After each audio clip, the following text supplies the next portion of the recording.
I think we're good to go. Jace again. Hello, everybody, and welcome to Selfwealth Live, the technical analysis edition for this week.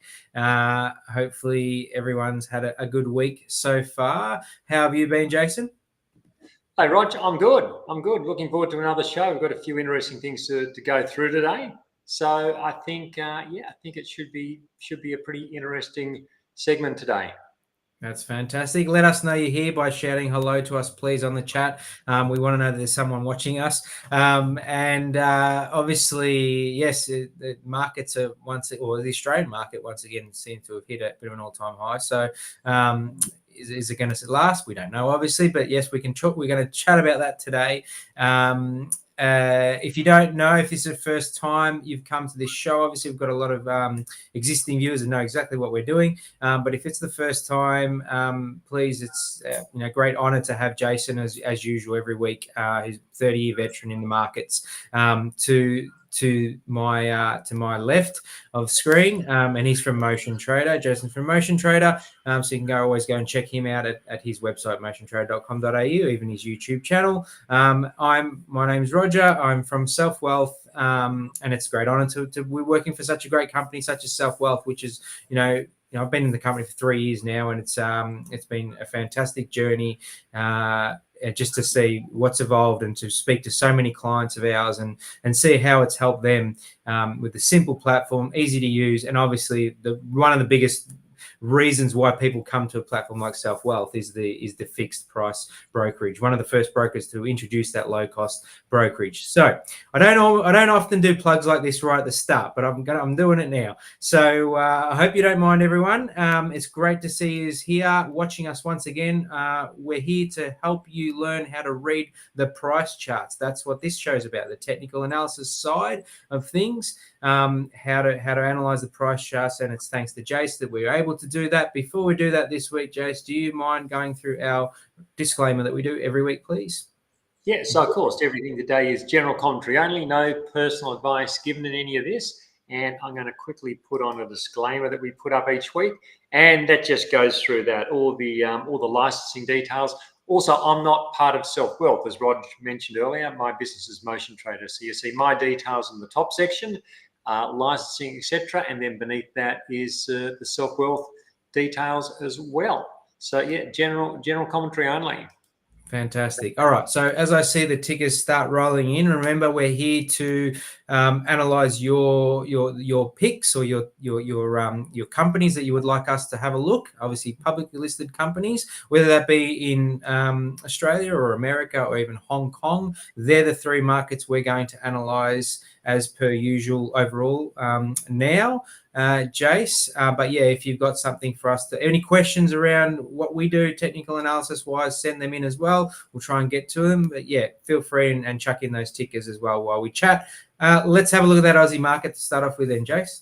Okay, well, let's jump over to the ASX 200. And so the ASX 200's finally caught up with the US market in terms of reaching an all-time high. It did that last Tuesday and did it again yesterday, rallying above the previous peak from October. And now the S&P 500, we'll look at that in a moment. It reached an all-time high nearly 3 weeks ago, just after the election. So it's taken the ASX 200 a little bit longer to do the same, but it is there now. So what should we expect going forward? Like what are some of the ways this could all play out? Is it like, are we entering a start of a series of all-time highs that could continue for some time, or should people be thinking about a top? Because these are always the two ways people tend to think when we do get markets getting up towards all-time highs.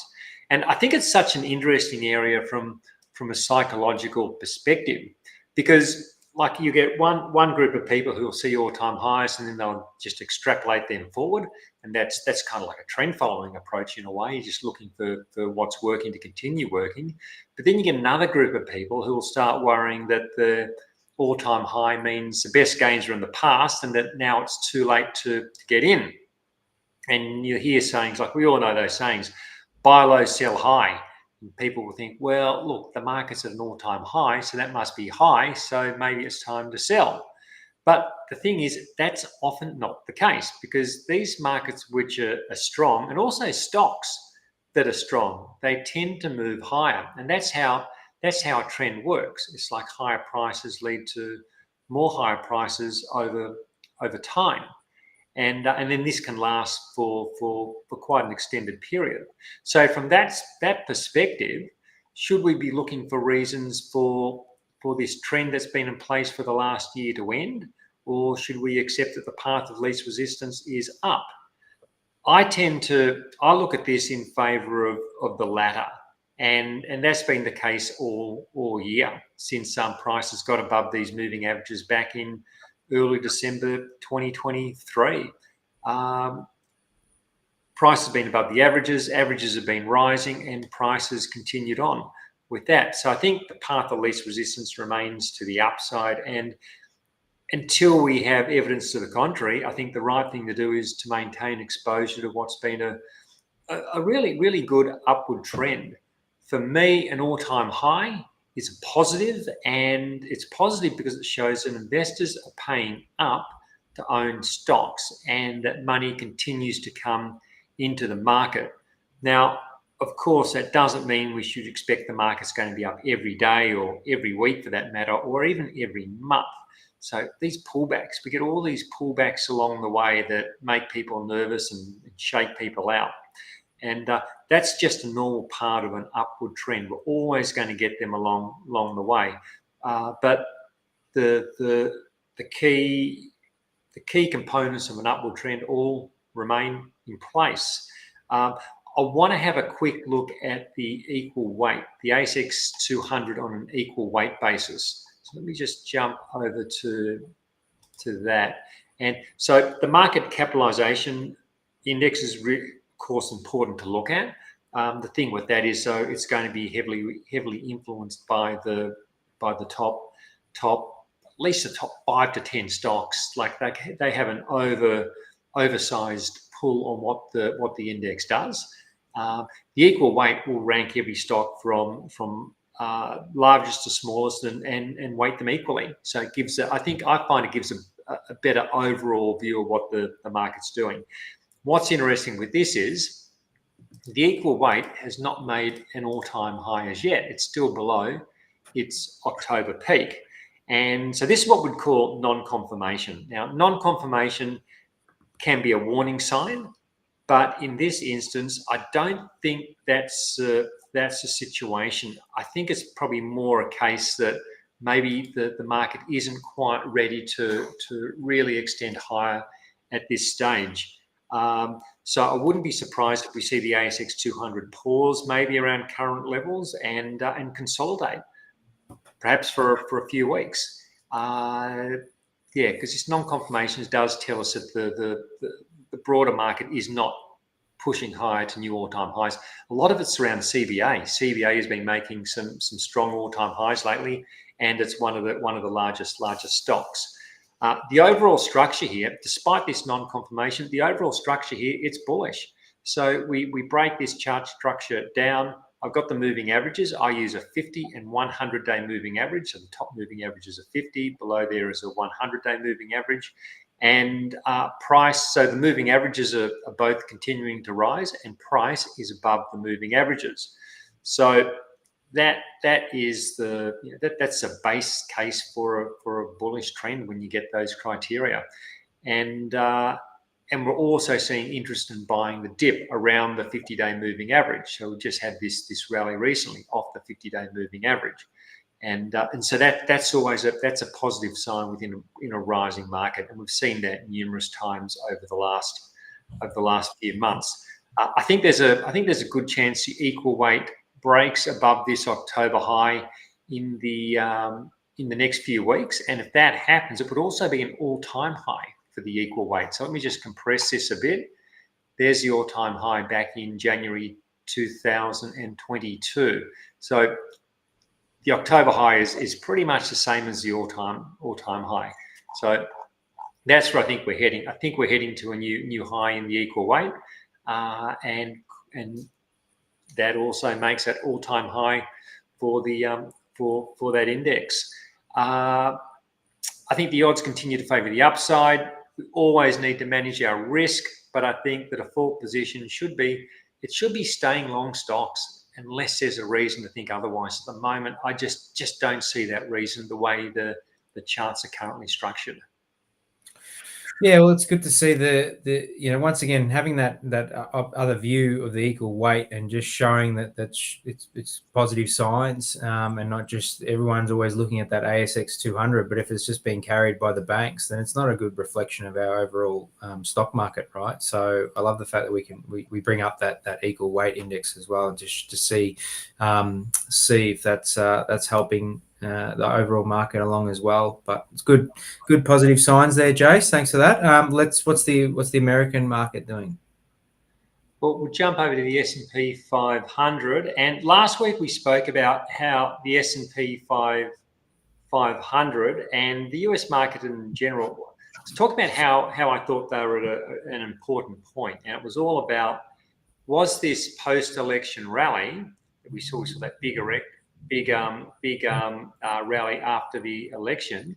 It was like, was that post-election rally all hype, or was it the real thing? And I think the test of whether it was the real thing was whether there was going to be interest in buying the dip when prices ultimately pull back. And we've had that pullback, and so far that's been the case. Prices have stabilized after a few days, and we've started to see another rally. What we can also do, it's interesting to see where the rally began from. So I'll just put on a Fibonacci retracement. This is an interesting indicator which I use from time to time. And what a Fibonacci indicator does, it measures the extent of the previous rally. So I'm using this low from early November. I'm using the high just after the election. So it measures that, and then it calculates a percentage-based range for a pullback. You can see this shaded area, and it's not an indicator I use to trade off, but it's good for just setting expectations around the potential for a pullback. What would a proportional pullback be given the extent of the previous rally? And we can see the pullback came right into the fib zone, and then it's rallied out of that. What's also really interesting is that the Dow, the S&P 500 on an equal weight basis, and the small caps are now actually leading.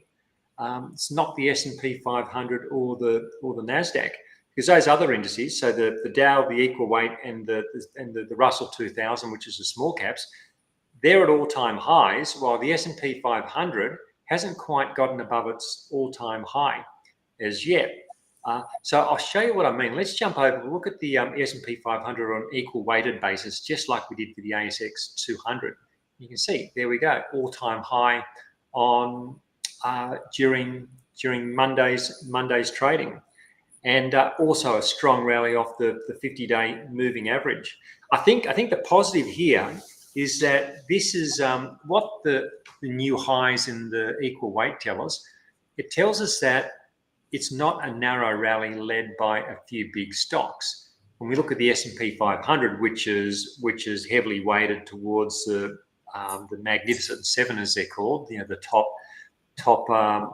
those big tech companies, that's not making all-time highs, but the equal weight is when you rank them all equally. So it's showing, I think, the broader market now seems to be outpacing big tech. I think that's a positive. I think the strength in the equal weight is important, as it's showing that a large portion of stocks are participating in this rally. And Rog, as we talk about, often broad participation is one of those hallmarks of a bullish trend. Just looking at the overall structure, it's a case of the game. We've got those rising moving averages, 50-day, 100-day moving averages, both continuing to rise, prices above the averages, and this is consistent across all those key indices as well. You can see that's been the structure. That's been the structure all year, and that's a structure that's been working for us by being aware that prices are above rising moving averages, and using that as your base case for saying, look, I want to be looking for stocks, which I want to be actively looking for stocks whilst the market has those conditions of being above rising moving averages. It's been a great play throughout the year. It's kept us in stocks and letting profits run, using risk management, all of those important things. And I think while this remains the underlying condition, I think the play here is staying along the market, giving the prevailing upward trend the benefit of the doubt. That said, I don't want to be complacent. Good risk management, exit strategies are always front and center for me. I want to stay on these big trends for as long as possible, but then I also want to have a plan for when they ultimately end, because all these big trends do ultimately end. It's not showing up as any warning signs at the moment, but being prepared for when things change is a really important part of being able to successfully manage a portfolio and protect the risk to your capital when things do turn. Yeah, I mean, I can't stop thinking back to my initial education around, once again, and these charts, when they're trending up the way they're doing, they're breathing almost in a perfect sense, right? It's kind of like if you go back to the ASX or the S&P 500. Let's go back to the S&P 500, or even that chart there, right?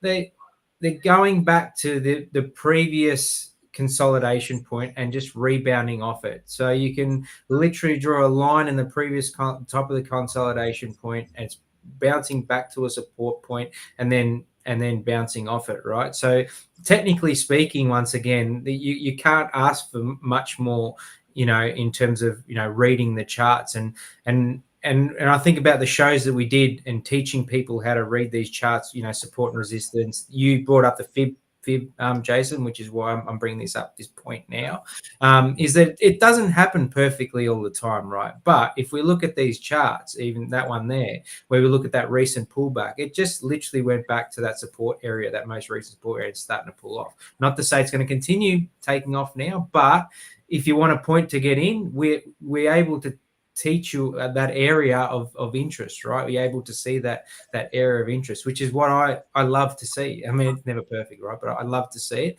and I love to talk to people about it, because it just gives people, like, if you can go back in history and see these things and see these patterns repeat themselves, it gives people just that other bit of an edge, other than, oh yeah, what's the best company to put my money in, or what's the best, where when you're picking individual stocks, if you want to play this game, having that knowledge of where support and resistance is, having that knowledge of things bouncing off EMAs and then the fib, allowing those indicators to be multiple points of congruent points of reference, and putting that picture together just helps a lot in trading. I don't know. What do you think, Jace? Anything? It does. Like, none of this is about crystal balls. It's not about predicting the future. It's what we're doing. It's really about understanding the structure of the market, and what we're doing is, when we look at a chart, we're taking the market's temperature, and through understanding the structure, we can understand what the market's temperature is. So when you've got rising moving averages and prices above averages, it's telling you you've got a market which is at least somewhere between warm and hot. And when that's the case, you want to be. I think your bias is to be actively looking for stocks to buy, looking to hold your stocks which are running well, and generally being involved in the market. That's been the case all year. When we get times where we have a market that is below declining moving averages, that's when we've got a cold to cooling market, and that's not when we want to be involved. So just those basic understandings of some of these key structural points, it helps us know, is it a healthy market? Is it a sick market? Rather than trying to say, well, look, I predict the market will do this in the next 12 months. I don't know what the market will do in the next 12 months, but whilst I can see those underlying conditions line up to put the odds in favour of being actively involved in the market, that's what I want to do. And when I can see the conditions change and price flips from being above to below, the moving averages turn, then it's time to step back, let the market tell us when it's time to come back in. and be more involved. So it goes from letting profits run to then protecting our capital and taking money off the table. And you do that by understanding the structure, not by looking at was the market up or was the market down on the nightly news.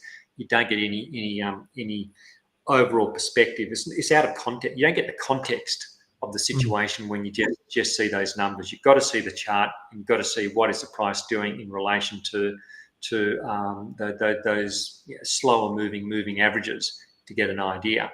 And once you have that, then you can start actively positioning your portfolio one way or the other. Yeah, and I think once again, there's simple principles to learn if you're interested, right? So, all right. Well, I think the moving averages or the price has gone under on the Hong Kong market, those moving averages. So, do you want us? Let's have a look at that Hong Kong market then. Yes, let's have a look at that, and that's China. We'll come back to that in a sec. So this is now really. So this is a Hang Seng, and this is really starting to test the bullish potential of that September rally. The rally really opened up the prospect of is this a significant low region for the Hang Seng? It's not surprising we got a pullback after that initial strong surge, but like, at what point do we say, look, the pullback is really getting too deep to be part of a building structure? Its prices continue to slide. The rallies are being sold. You can see this most recent rebound. Market fell. That's your classic dead cat rebound. It doesn't really bounce much at all. It's just a shallow bounce, and then there's been more selling. It's not out of the bounds of possibility that it still can stabilize around the 100-day moving average. But I'd just rather leave this one alone for the moment. It's let the market tell us when to be involved. In terms of what we were just talking about at the moment, you'd say, look, this is a market. It's not warm and it's not cool. It's just there's nothing there for us. We have a market which is pulled back to moving averages, which are kind of flattening out to, if anything, maybe even rolling over. So it's neither hot nor cold. It's neutral, and we don't really need to be involved with neutral when we can look at other markets which do have better overall setups, and where we can see what's the temperature in the ASX 200 or the US markets. Well, it's a warm environment. It's conducive to looking for stocks. Looking at the Chinese market, this is holding up better, but it's still pressuring the lower end of these of this recent range. Coming back to the low from mid-October, right on the 100-day moving average. If prices can hold around current levels, then I think the potential of an emerging upward trend does remain in play. It's like when we look at this chart from a step back and take a longer a view from further back, there is every possibility this is still some sort of rounding basing formation that's taking time to play out. But we don't have any near-term momentum there. So it's like I was saying with the Hang Seng. It's like, I think it's a case of wait and see. There is some potential there still, but it's not giving us anything at the moment. What I'd like to see prices stabilise somewhere around current levels and then get a nice strong rally back to around 14,000, some consolidation where it holds onto the gains and then starts to move higher again. We don't have that price action at the moment. I'd like to see that, and that would sort of give us that bullish type of setup. If we don't get that, well, that's why we just stay on the sidelines. At the moment, I don't think there's a great hurry to get involved. Yeah. And to my point before, Jason, do you mind just chucking on a fib on this big rally that happened on the China market, plus adding a maybe a support zone just in that period there in May, where it was consolidating a little bit? And I just wonder if we just keep that on there and just see if it goes below that, then we know we're definitely staying away. But is it going to bounce off that? And that to me is that 3 points of reference: EMAs, your support, and you got your fib there as well, right? So there's a few things going on. If that comes true, I don't know, but we'll see which way it's going to go after that, right? But let's just put it there and see what happens, right? Yeah, well, this is why I say it's not out of the bounds of possibility that can stabilise around current levels, because there is there are several potential supports. It's like right at the lower end of the fibs, and the fibs aren't a magic sort of level. They don't work all the time. They just give us a guide. So it's at the lower end of that sort of range now. It's around the 100-day moving average. Like a previous high isn't like a rock solid support either. It's it's useful. It's a useful guide, but then when we project it across, it doesn't really give us that much across here. But it's pretty messy through there. But nonetheless, it does look like there could be some sort of support there. So look, it's something to be aware of, but I don't think there's anything we want to actually do off this at the moment, rather than just wait and watch and see whether it can sort of base here and start to push higher, and then we can come back and say, right, now we can look at this with a positive lens and say, well, look, we can actively look for interesting stocks. We know where our exit level is, should things base around where they are now. But we just got to wait and watch how the structure evolves. Yeah, of course. If you're watching this and you're not sure what we're talking about, and we don't have any magic pills, by the way, these are just things that we use in technical analysis and patterns and market structure, as you were saying before, Jason, that tend to repeat themselves, and we sort of measure it with these indicators and tools. So, but that's okay. Let's move on to some of these. Stocks that we've been given here, Jace. There's quite a few already. So let's have a start off with Jacques' one, which is FOS.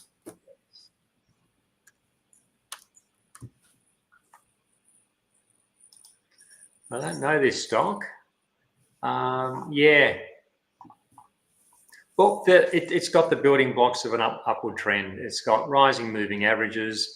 Price has gone from below to above the averages, consolidated back to the averages, rallied again. Now we're getting another consolidation. That's positive price action. It's going to be a less liquid stock. You can tell it's less liquid just by the patchiness in the price action. If I had some of this stock, I'd be happy holding it. Stock would be I'd have an exit point somewhere below the 100-day moving average. They give it lots of room to move around. But yeah, it's definitely a stock with the potential to continue to trend. Upward trends in place. Nice. All right, and let's have a look at then PMV. PMV. Yep.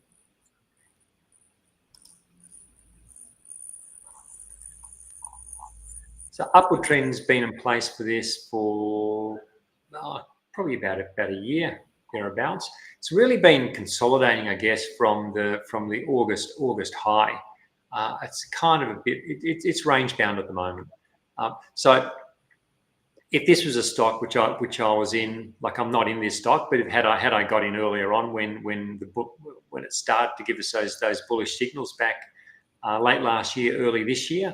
If I was in this stock and I'd been letting my profits run, I'd be happy to continue to hold this stock. My exit point would be, I guess my exit point would probably be down maybe around 28, thereabouts. So if I was in at a good point back around maybe 25, giving a lots of room around 28, and I'm trying to stay on what could become a larger trend. Now, a lot of trends don't develop into what would say a really large or a mega trend, a stock which doubles or trebles or whatnot. Most stocks won't do that, but it's to give a stock the potential to do that is why I not give it a nice wide trailing stop, lots of room to move around and go through these consolidations. Premium may well just continue tracking sideways for several months. I think at this stage I'd be saying the odds favour that ultimately it moves to a new high. Would that be an all-time high? Could be. I'd say odds favour new highs in this stock because that's the prevailing trend. I'd be happy to hold it, wide stop to try and stay with it through this consolidation. In terms of buying, I probably wouldn't buy it just at the moment because we are tracking sideways. I'd wait for probably strength above 36, get some sort of break to the top side for getting involved on the from the long side. But yeah, so that'd be the case with PMV. All right. OBM. Sorry, what was that, Rog? OBM. I don't think I've got that. OB. B with a B, Barry. B for BM. Barry. Well, uptrend's still in place. It's been a strong upward trend, and we're getting that. Like this was a really sharp acceleration. Sharp accelerations can be sharp accelerations can sometimes be signs of a top where something just accelerates quickly and then gives it back, or it can be as a case of it's just gotten too far ahead of itself and now it needs time to consolidate. It's come back to the moving averages, which is where you'd expect for a lot of consolidations to come back to. If I had this one from back when, like this is a motion trader stock, and the initial signal would have been back in, it's probably back in late 2003 when price went from below to above the moving averages. And this is the case of like you're riding a big trend, giving it lots of room to move. But this whole way, it's never breached the 100-day moving average. So it's been quite a straightforward trend to stay with. So if I was in this and I've got plenty of profit build up, and it's gone from like we're talking around below 20 cents to 68, so it's up a few 100%.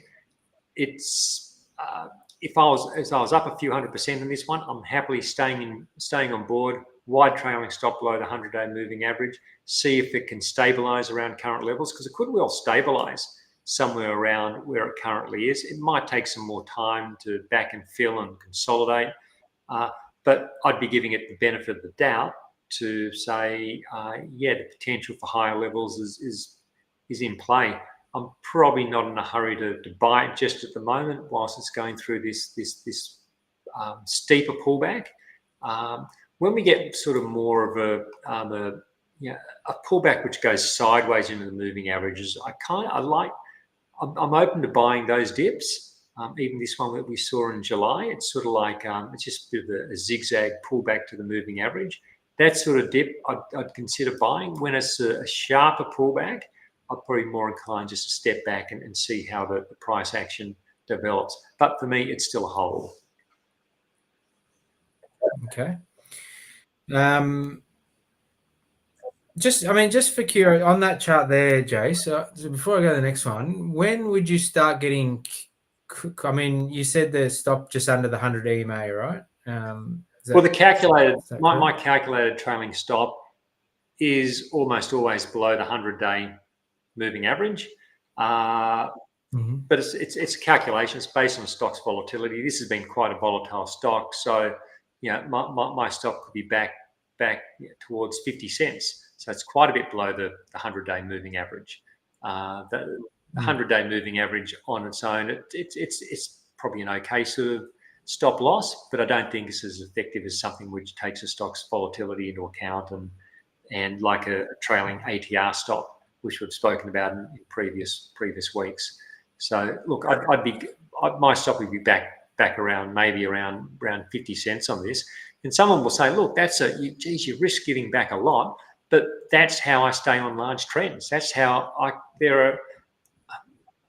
not sure how many at last count, but there are somewhere between 6 to 12 stocks in my portfolio which are up over 100%. And I'm able to stay on these stocks because I give them lots of room to move around. If I want to run a 100-day moving average stop, probably a good portion of those stocks wouldn't be in the portfolio anymore, because stocks do come back to the 100-day moving average. As you can see, this one did in July. It came back to its 100-day moving average.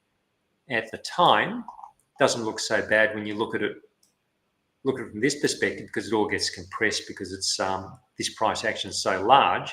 But when you come back at the time, that's a sizable pullback. So if you're using the 100-day moving average, well, now you're out of the stock, and you haven't been able to stay in and see off the consolidation, which led to higher prices, where the wider stop, which is below the 100-day moving average, will see off more pullbacks. And I think it provides for me, it provides a better way of being able to stay on some of these trends that can last maybe 1 to 3 years. That's sort of the spot which I'm looking for.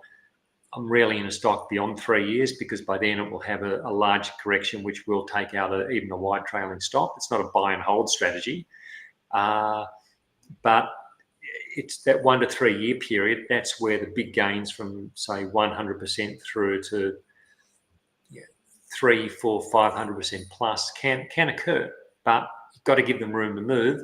And a lot of people are uncomfortable with that. They don't want to give their stocks room to move. And this is why I guess a lot of people don't get triple digit gains in their stocks, because they're resistant to giving them the room to move, which is necessary to make that happen. And then on the other side of the coin, you've got the people who don't use trailing stops, and they're great at staying with their stocks, but then they ride them all the way back down as well, a lot of the time, because they don't have an exit strategy. So you're getting that balance between giving them room to move and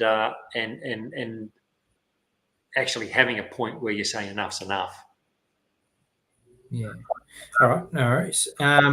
Let's have a look at the banking stocks. Westpac and NAB. The question is, are they overpriced and one should sell? Yeah, well, it's a really interesting question. So my perspective is I'm following the trend. I'm not looking at the valuation. I'm just saying the trend is currently up. And is this the top? Well, it could be, but we don't know. This could have been the top in July. This could have been the top in February. If you thought banks were expensive in February and said, look, I think I might get out now, you've missed a whole lot of upside. So I don't try to out-analyze the market from is it expensive, is it cheap? It's the question I ask is the stock above rising moving averages? And if the answer is yes, well, I'm happy to hold it if I own it and consider buying it if I don't. The trend in Westpac remains up. Like looking at CBA, for instance. Now, there was a lot of analysts who were saying, this is fundamental analysts, a lot of fundamental analysts were saying that CBA was expensive back in January when it was breaking out of this large range. And so it was at all-time highs, breaking out of a range, but fundamentally, apparently a lot of analysts thought it was expensive.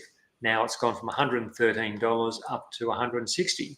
Well, this is the power, I think, of following price action and not an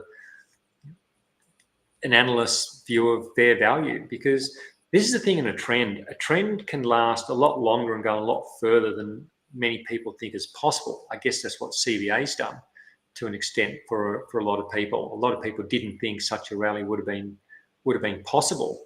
But I don't try to outsmart the market. If the market has those right conditions, if it's rising above those moving averages, well, hey, there's money coming in. Money wants to own this stock. I'll follow the money. I won't follow the analyst call about whether it's cheap, whether it's expensive. I'll follow the money. And if the money reverses course and starts coming out, well, I've got an exit stop. I've got a stop loss. I've got an exit strategy. I go, okay, it's not working. The money's no longer going into it. But if the money keeps flowing into it, I want to be involved. And this is the case with the other banks as well. Was NAB the other one we were talking about? Yeah, I wish you never showed me that CBA chart there, Chase. Yep. It's the Combank is the outlier, really, isn't it? It's the one that just breaks all. They've all played. All the banks have played, and they all had breakout points. I've spoken about them in my weekly strategy sessions. As they were breaking out, they've all broken out and they've run. And it was an investable event. They didn't all just gap higher. There was plenty of opportunity to get them, and there were clear levels being broken to do so. So again, trend remains up. At some point, these trends will end, and someone will say, I told you they were too expensive. But yeah, you told us that 50% lower as well. So you can't say that. It's like the trend is up. So I'm happy to go with the trend, and until there's reason to say the trend is over. And this was the whole thing with the for those who have been around long enough, the internet boom of the mid to late 90s for several years. And I was one of the ones who thought this has gone too far, it's got to end. But I thought that way too early. I would have made much more money going, well, yeah, they're expensive, but there are strong trends in place. I'm going to go with them. So that's where I learnt my lesson of just saying, well, look, don't get too fussed around what people are saying. Focus on what the market is doing, and have those strategies in place to back out when prices do start to come back. And sure, you're going to give back profits at the top, but if you've done it well and you've been in for long enough, hopefully the money you've made whilst you've been there will well and truly cover what you give back at the end. So who knows where these banks are going to go? Really, who knows? We do not know. So it's follow the money until the money tells you it's time to jump ship. All right, fantastic answer there. I hope that answered your question, Devender. Michael wants to look at ARB. Enter or too early?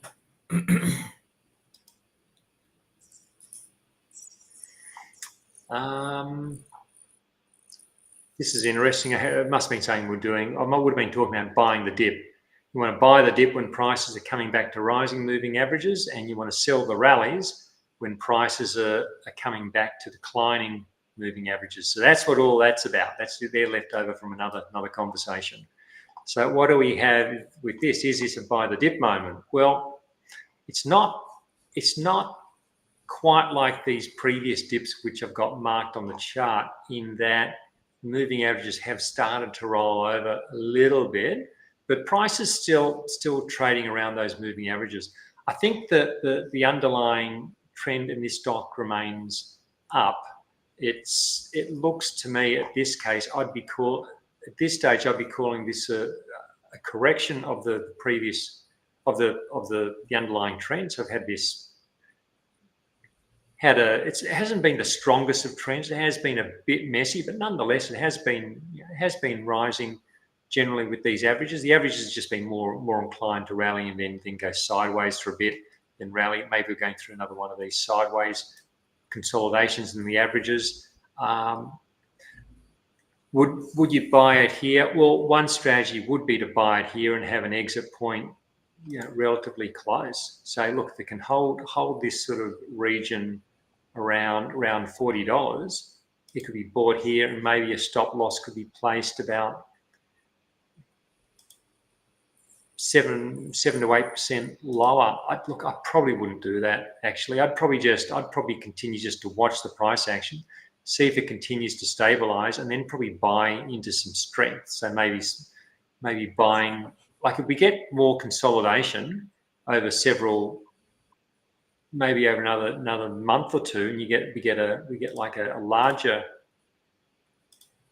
range, well then maybe I would say, look, okay, you could potentially put a stop just below the range. It just hasn't, maybe there's not enough structure in this range just yet. So that's why I'd probably hesitate to buy it now. And also just because these moving averages rolled over, it's not the classic buy the dip where you're buying into a rising moving average. So it might be, I might watch it and consider a buy on a breakout, maybe above the November high, maybe up towards 44. But it's a case of just watching the price action develop rather than say, okay, look, these are our levels now. I don't think, I want to see some more development of the price action. But that's the way I'd be looking at it at this point. I'd be looking at it as a stock. If I was in from earlier levels, I'd still be in it with my wide trailing stop. If I'm not in, I want to get in, I'll probably want to see that price action develop a little bit further. All right, fantastic. Macouse has said VUL back in October is really paying off, so thanks. Maybe let's just have a look. We bought it back in October. Yeah, we've spoken about this a few times, and this has been it's been one of those classic setups. Nice strong run from below the moving averages to above, got stretched above the averages and had the inevitable pullback. We've seen this sideways consolidation back to around the moving averages. Then we started getting that breakout again, saw that rebound back above. And this is where we get more buy signals back around September. that's continued to build. The rising lows, and we had a real acceleration in the last week. I think we've spoken about this over the last few weeks, and that's been the call. Trends in place, stock I'd want to stay with. That's still the case. I wouldn't be a buyer up here because we're stretched again. There's probably going to be another consolidation at some point. The next consolidation, for me, that would create the next possible opportunity for buying. Beautiful. FCL. Was that SDL? No, F for Freddie, SL. Sorry, F for Freddie, C for Charlie. C for Charlie, and L for Larry. Right. Okay. That's our lineup there. Freddie, Charlie, and Larry. Yeah. And yeah, mate, this was a tough one. I wouldn't get this one because it's like we were looking at this a few weeks ago. I would have just said no. We've got a stock below declining moving averages, vulnerable position whilst it's below the averages, and then it shoots higher. That will happen, but I think if you try and position yourself for these events, more often than not, you'll get stuck in stocks that then just continue to roll over and go down. What do I do with this one now? I'd be leaving this one alone for now. It's too hard in terms of where do I manage my risk now? It looks like it's gone from below to above the averages. Often when they do that, you then go through a period of consolidation where it just chops sideways to lower while the moving averages catch up. That can create a new opportunity, but you've got to wait for the price action to develop. It hasn't happened yet. So it's one maybe I'd watch in terms of if you buy it now, where do you put your stop loss? It's back below the 100-day moving average, just 25%. It's probably got the upside to justify it. So if somebody really liked it and they're happy to say, look, I've just got to own this stock, I'm happy with 25% stop loss because I think it's heading up to $4. Well, maybe it could be bought at current levels. But and this is where you can use those Fibonacci's as well. You can sort of measure that out to give some idea of the corrective potential. So a proportional sort of pullback would bring it back maybe within this range, and you can see from where price currently is going, okay, well, look, maybe it can pull back towards $1.87, $1.75, and that could take 4 or 5 weeks for that sort of price action to play out. So so I wouldn't be in a rush to buy at the moment. I'd be watching it, but if somehow I was already in it, I'd be happy to stay in it and just keep that really wide stop below the 100-day moving average and see whether you can see whether I could turn how much is that up? See if I could turn a 40% gain into a 100% gain. But for now, it's probably for me it'd be a wait and watch. All right. The Dow, DOW. DOW. Yep. Uptrend in place.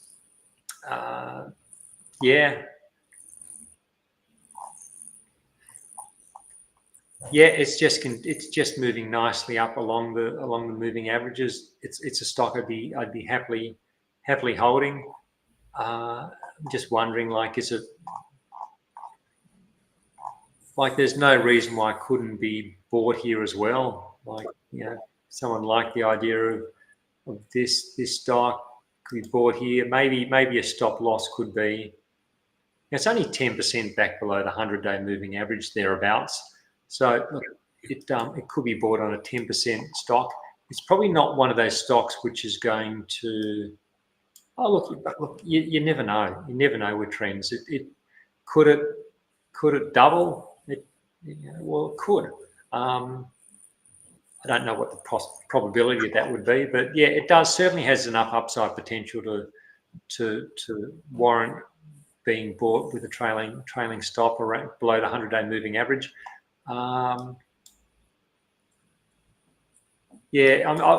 I'm wondering is is there a possibility that it goes through a larger consolidation?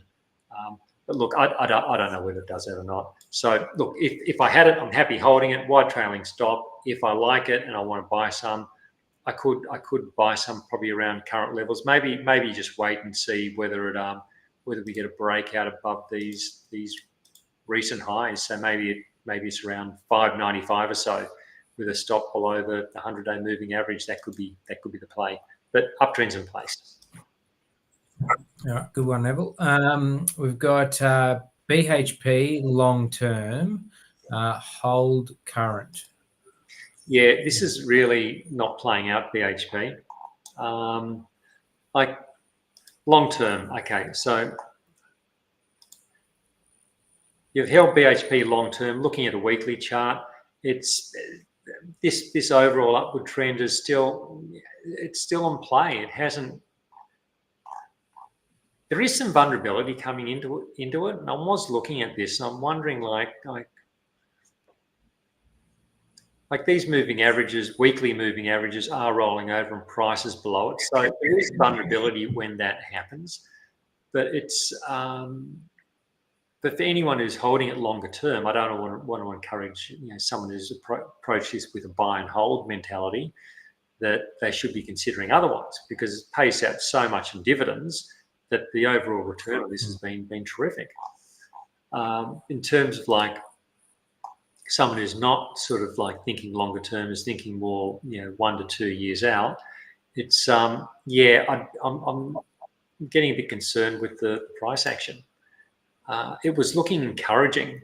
This was all on that China rally. Went from below the averages to above, pulled back to the averages. Looked like it was holding around this support here around $40, $42 where the moving averages were. And then it just collapsed below it. And we're not getting much of a rebound. So it had that sharp move lower. I was thinking we might get more of a rebound back towards the averages, but that's not coming through. So I certainly don't want to buy it here. And I wonder, like if it were to make a new low, if it was to break below the September low, then do we say, look, we've now got we're starting to develop a series of declining lows, which is the opposite to what we want to see. We want to see rising. We want to see a series of rising lows in a bullish trend. So a series of declining lows is what you see, or declining highs, I should say. You get a series of declining highs, and then that's part of the makeup of a downward trend. So there's vulnerability with BHP here. The inability to bounce is a concern, but it is kind of really in this big overall range still. So maybe it's just bouncing around within the range. I guess overall I'm neutral. I'm neutral, but I'm a little bit concerned with the way the moving averages are looking on the weekly, and also where it's trading on the daily chart, with the moving averages pushing lower again. All right. Sometimes let's have a look at sometimes I look at a chart and go, look, that looks great. Well, that looks really bad. Other times I look at it and go, it's just not really clear. That's often when stocks are in ranges. BHP's in a range, but I can see some of those moving averages turning, which makes me a bit guarded towards it. So sometimes it's not clear. And the way I like to do this, I like to play when it's clear, and when it's not clear, I like to just back out. Don't have to play, and that's one of our advantages as private investors. We decide when to play the game, and if the setup's not right, you can walk away and go, okay, I'll come back another day and check it out then, and focus on building a portfolio with a strong stock bias, stocks which are rising and rallying above increasing moving averages, and not messing around with stocks which are just below their averages or languishing. I got some BHP which I'm thinking about, which I'm looking to get rid of. I was following this breakout, and it hasn't played out. So now I'm looking at where do I exit that position? I was looking for that rebound. It's not coming, so I may just cut it. It's just not the right setup for me at the moment. All right, exactly. Once again, always going to depend on your aims for that stock or that goal, that portfolio, right? If you're a long-term holder of BHP and you're getting great dividends, I'm assuming at one point you're watching us because you want to know roughly where you want to get out. But I think based on what you've said there, Jace, there's a lot of little points of interest where you might be thinking of getting out, right? So let's move on. Let's have a look at EML.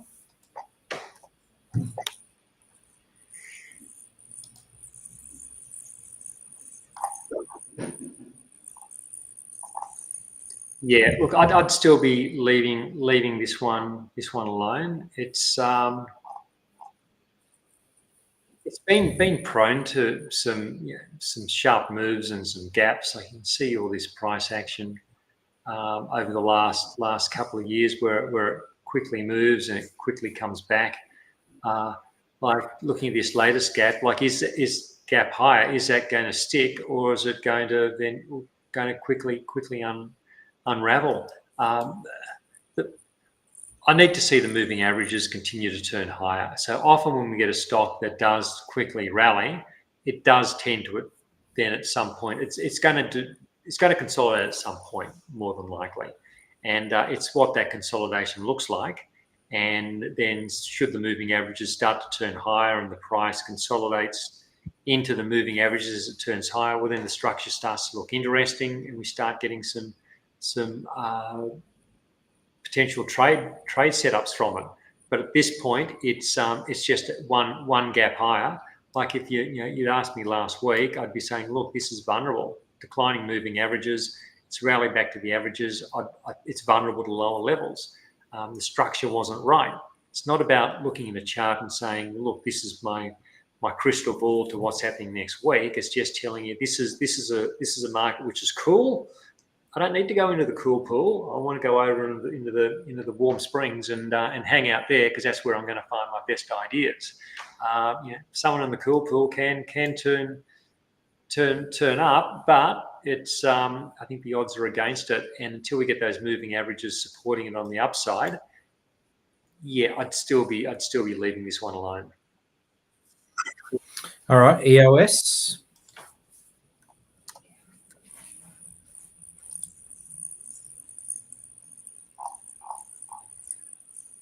Look, similar sort of story here. Yes, it's had a strong rally, but it's still got these declining moving averages. There's like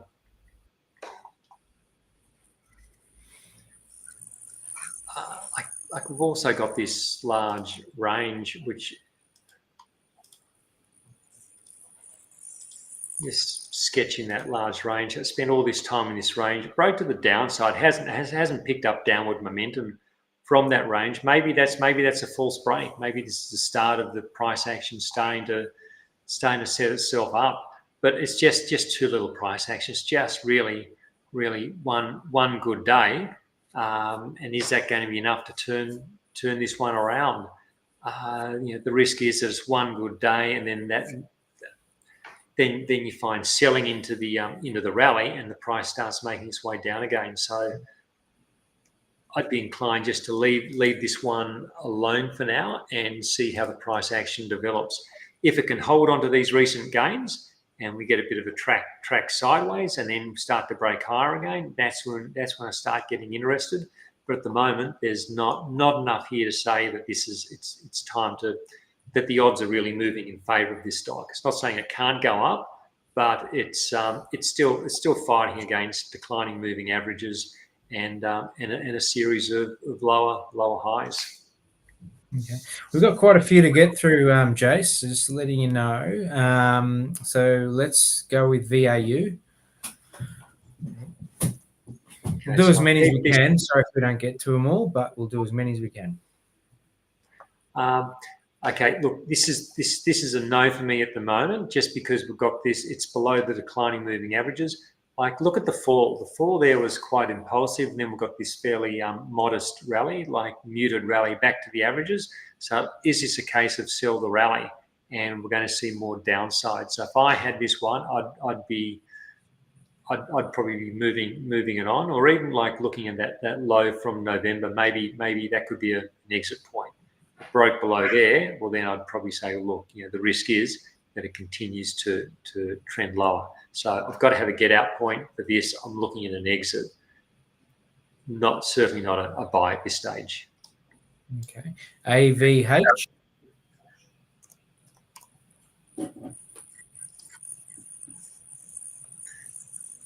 And so this is starting to look encouraging. Look at this; it's rallied from below the averages to above. We've got that classic sideways movement back towards the averages as the averages turn higher. We've got another breakout.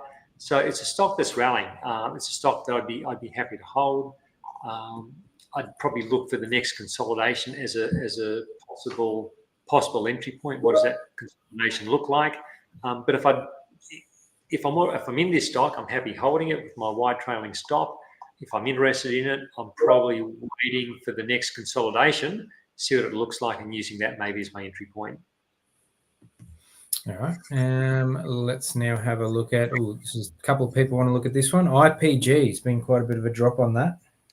Yeah, it has. I've got some of this one myself, and so this is why we have exit strategies. So this has hit my stop loss, and I haven't sold it as yet because I'm looking at the possibility. Often when we see a stock fall so quickly, it does have that rebound back towards the moving averages.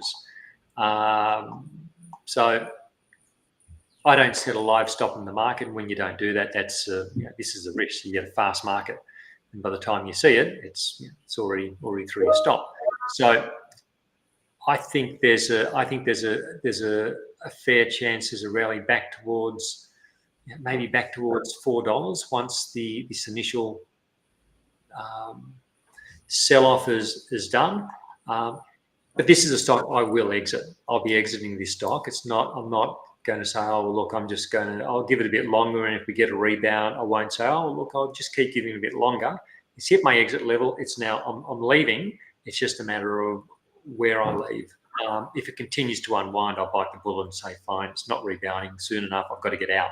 But it's in the departure lounge, this one, and I've just got to see where I get out.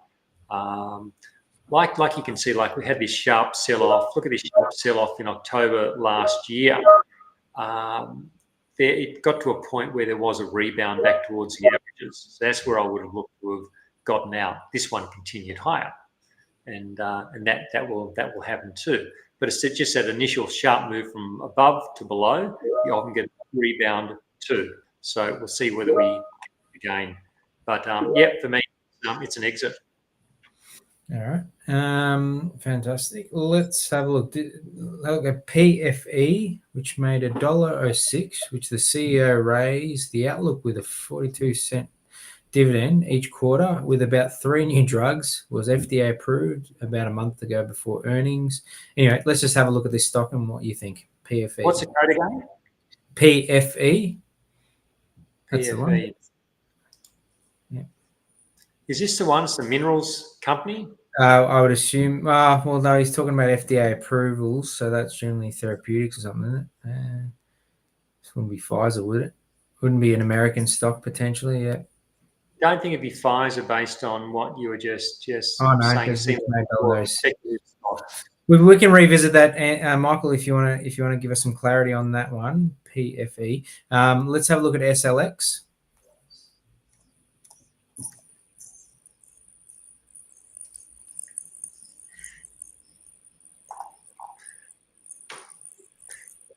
Yeah, it's got the overall conditions of the trend, like it's above the rising moving averages.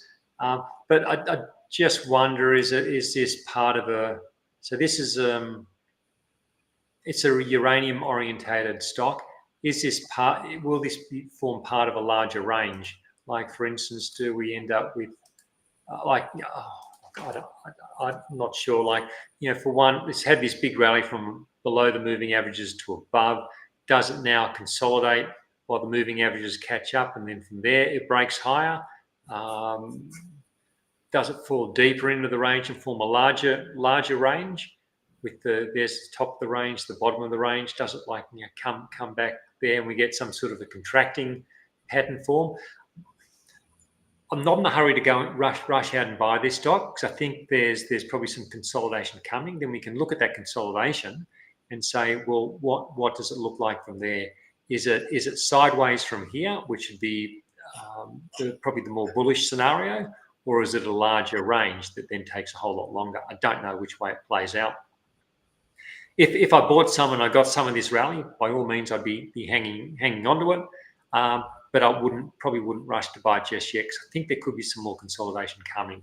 But I do like the overall uranium space. I think this is a stock that can go higher.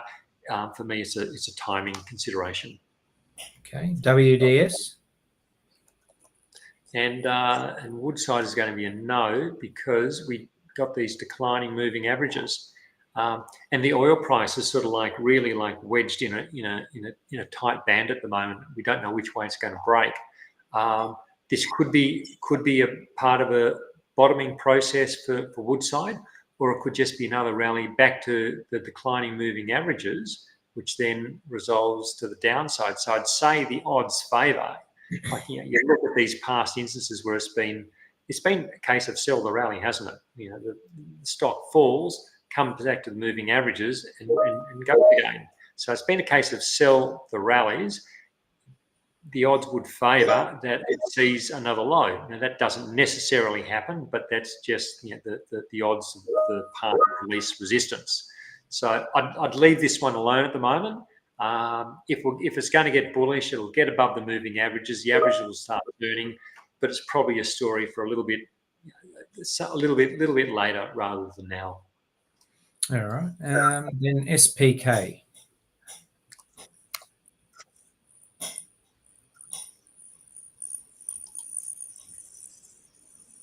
No, it's the relentless downtrend in this stock. Trying to pick the low on this is just dangerous. And someone could have been trying to pick the low back in July and got that initial rally, sell the rally back to the averages, and down it goes again. So it's fallen so far. At some point, there could be a really strong rebound, but if you can't hold on forevermore just hoping for that really strong rebound, which may not come. I don't know what's going on, but it's certainly not good. I don't want to get involved. I'd just leave it aside. And this is where the exit strategy is so important, because there'll be people who are still holding it, who are holding it up here in February, and who are holding it down here now with the stock down over 50%. This is why we want to have the exit strategy. What do you do now if you're down 50%? It becomes so much harder to exit a stock once you're down 50%, because you're telling yourself, look, the worst is probably over. No point selling it now. It's come too far. But who knows? There's nothing to say the stock can't go to zero. I'm not suggesting for a minute that it's going to zero, because I don't have a clue whether it's doing that or not. But that's always the risk. A stock which is down 50% can fall another 50%, and then it can fall 100% from there. So this is why I want to have my exit strategy, so that I might drop 30%. I'm happy to give back 30% or so from the high, maybe. But then I want to rule it off, because this is the risk of holding, that it continues to unwind, and that's where I think a lot of portfolios really get weighed down, and then it's an emotional struggle as well. I know it's such a hard thing to bite the bullet now and sell, but what's the alternative? You hold and hope. That's the alternative, and it's such a strategy that leads to those stocks which go even. The situation deteriorates even further. So I wouldn't be buying the dip, and I would have been out at an earlier stage. It's a tough one now for someone who's holding it.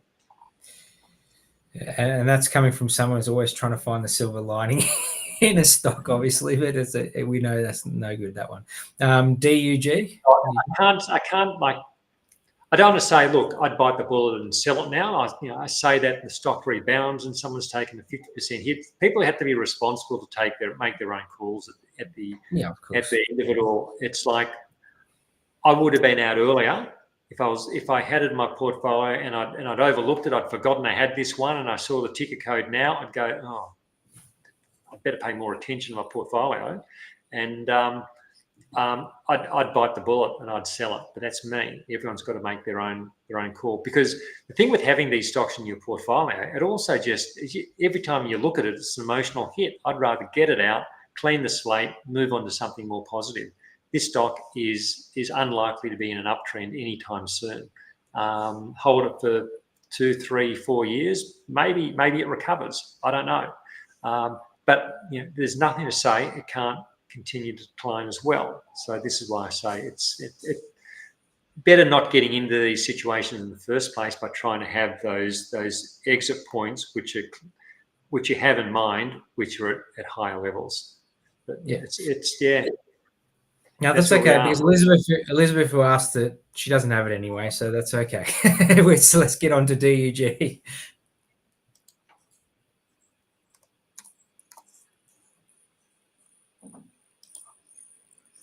And DUG, this was a motion trader stock. It hit stop loss a while ago, and I had it in my portfolio. I sold it a while ago. How did this one go? I think the exit stop was around 235. This is why we have exit stops. So we just looked at SPK, which has been a debacle, and this one continues to unravel. My entry point for this stock was back around early, must have been sometime early last year, maybe it was around 80 cents, rode it up, took a little bit of profit because it was up so much in August, went a bit further, started to come back down, hit the exit stop. I'm now around $2, let's say around $2.40. So it's been a couple of 100% in profit. So it's been a really good trade, but it's not like, it's just, for me, it's just a ticket code. It's not a stock that I feel loyalty to because it's done so well for me. I cut it and I move on. And we look at it now. If I was still holding it, I'm giving back all those great gains. So be disciplined with your exit points and know when it's time to get out. And sometimes stocks rebound and go onto new highs after you sell them, and so be it. They're not the ones that cause havoc to your portfolio. It's the ones like Spark that we just looked at, and possibly DUG if this continues to go down. So discipline around those exit points. Know where you're getting out and pull the trigger when you need to. Don't hold and hope. It can end in disaster. All right, IRI, near the home stretch. So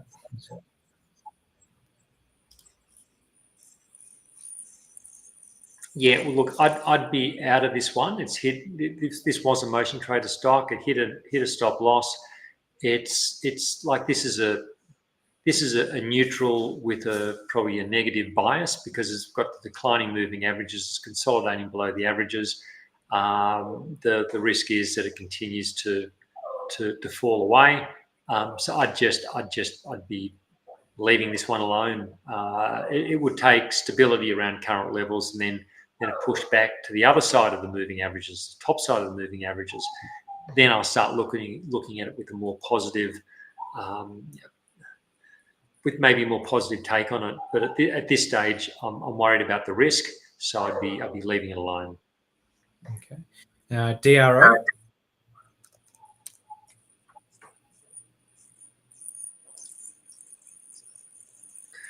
Well, this is still a no. It's this was a great trade. We had good entry signals on it. It trended. It was a super stock in terms of how it went and how far it went. Then it came all the way back. It was a motion trader stock. It triggered a stop loss, and now it's just a leave it alone. Moving averages are in decline, prices below the averages. It was a stock with a great story for the time, which that story is now somewhat faded. Looking for it for an encore of this previous rally, they often don't happen. And stocks like this often do continue to decline and just go off the boil for some time. I'd just leave it alone now. Yeah. All right. NHC.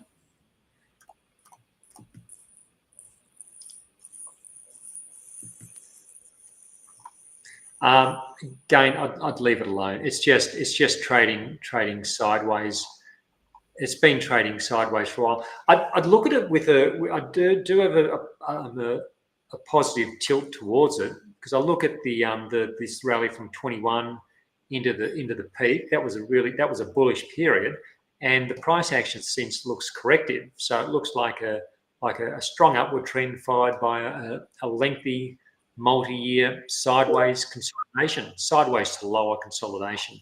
And the most recent price action from below the moving averages to above, and now we're consolidating along the moving averages. So I do think there are prospects with this stock. I'd like to see it maybe, I want to see it hold on to that recent rally.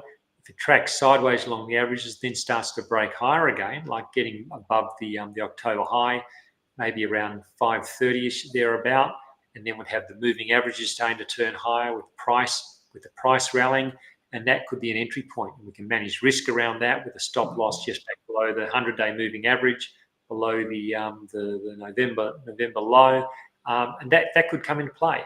But it's not all there yet. That's just like looking ahead, going, what sort of price action might we see? And so it's just being mentally prepared what we're looking for. But I think there's a basis to keep an eye on this stock, but I'm not quite ready to jump into it just yet. All right. We've already looked at WDS head, so hopefully you caught that one. Let's finish off with BRN, please. BRN. Just quickly with this one, you can just do like a bit of technical line drawing. You get this wedging type of shape. So it does look like a corrective period. So we're then looking for a breakout from this pattern. So yeah, I do like it as one to keep an eye on. Sorry, Rog, what was that? BRN. Well, this is another one, a bit like Drone Shield. Yeah, look, it fits the Drone Shield analogy quite well, in that, it was like, this massive rally, and then it unwound, and then it just continued unwinding for several years. That's what happens with some of these story stocks that just get capture the attention, and then you get the air just slowly comes out of it over time. Looking at it now, look, there is some makings of something here. From below the averages to above, averages have crossed. We've got this sideways consolidation. This is the sort of setup which often leads to some good gains. Doesn't always play out, but nonetheless, this is a setup which is interesting. How do we play this? So the aggressive play would be to buy at current levels and have a stop loss. Probably got to give it at least 25%. It's a low price stock, so they naturally lead to like wider bigger percentages, just because of the room you've got to give them. So you're buying it now on a punt that this actually is a stability period which is going to resolve to the upside. I think you've got to give it that at least that 25%. Because nothing to say it can't just dip below these lows from October, have a look below there, and then rally again. So that's why you've got to give it a bit of space. And the bullish potential is that it does stabilize, and then it starts to break higher and go on another run. The other alternate would be you buy it maybe on a break above the November high, around 30 cents, and then you're probably looking at like a 20-25% stop loss back below maybe the 100-day moving average. So interesting one. It's certainly got that upside, big upside potential to it. So it's an attractive speculative stock to consider, and ideally you want to be buying it either the dip back to the averages, or the breakout, or an early breakout. Don't want to be chasing it after it's already done a big surge, because then often you get that sharp pullback to the averages, which could be a big percentage, and it's too hard to manage that risk. Maybe this is on the launching pad again. Be interesting to keep an eye on. All right, fantastic. I think that's all for today, Jace. Thank you once again for some great analysis around a lot of those stocks, a lot of the stocks. Thank you for all the viewers that come along each week once again and today to give us the stocks. We hope that we can continue, obviously entertaining you with our price charts as usual. We've got towards the end of the year now, so I'm sure by next week we'll come up with some sort of schedule when we're going to finish up for the year as well. But until then, we will be back next week, Jace, and hopefully you have a great week ahead. Right? Don't forget to like, subscribe, and comment, and do all those things. And if you have any ideas that you would like to send to us, or send to me specifically, and that way we can run through that, and we'll have some question time on the show before we get to our tickers. Send it to the support inbox at Selfwealth, or you can always hit me up on LinkedIn, or whichever way you want to get to me. You can hit up Jason over at motiontrader.com.au as well. Thank you, everyone, once again, and have a great week ahead. Thanks, Jace. Thanks, Rog. It's been fun as always. Thanks, everyone, for joining us as well. And, yeah, look forward to next week. Take care, everyone.